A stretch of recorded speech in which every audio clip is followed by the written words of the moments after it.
orang baca Quran gazib orang labubu. Yang dia dalil. Begini orangnya bisnis tungku. Baca Quran baku bukan hana bisnis gaji no hana terima begini orangnya bisnis kan bisnis. Man orang tak gejuk ke mana gejuk peman. Tersuat dan mata tungku menjaga malam. Damba Rasulullah kata bahawa nak gelewati dua buah kuburan. Gerasa ali Nabi orang tinggal gazib di dalam. Orang di dalam tinggal gazib. Tiba-tiba kekun bak sahabat. Ya sahabat cok 3 cabang kurma ipat 2 krep. Orang yang dalam kubunya tinggal gazib. Ya kedalil pekan tayo.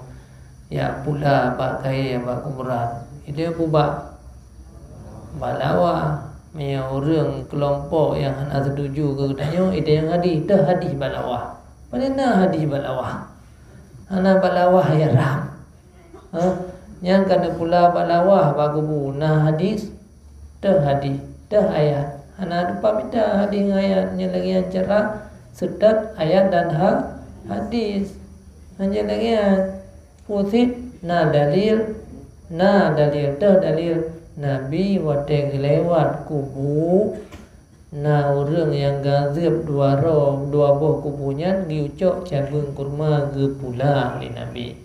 Waktu ke pula li Nabi nekun mudah-mudahan selama udip bak kurmanya meringankan azab orang yang dalam kubur karena ubena bak kayanya juga bertasbih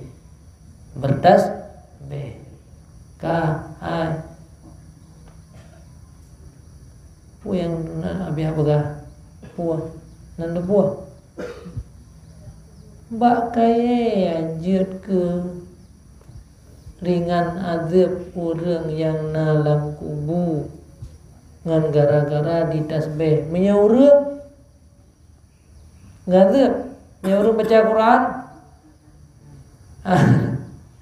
menyaurun baca Quran gazib orang labubu.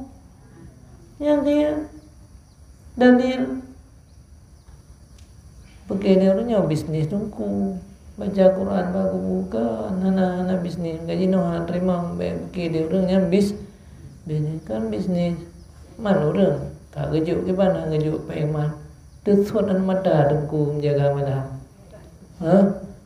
Mia brokan utai kerja tumbun ke utai kuat ke kakrut ke anu mata kai dah mau dalam menjaga orang malam kemangat menjaga baca Quran dua baca Quran 2 on mendam sakit anu mata puan sakit baca Quran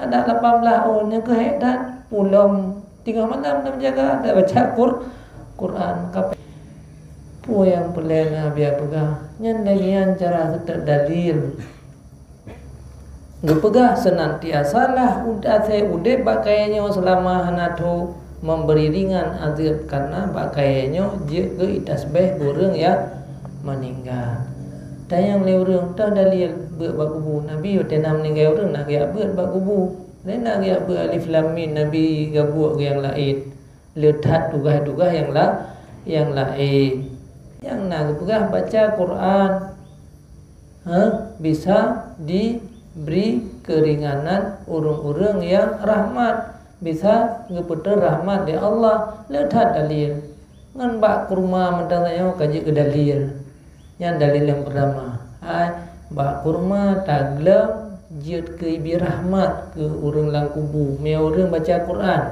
han ibi rahmat gazib hana ade kurma matai bi rahmat urang baca Quran gazib jadi yang salah dalam sebahagian kelompok bab mengambil dalil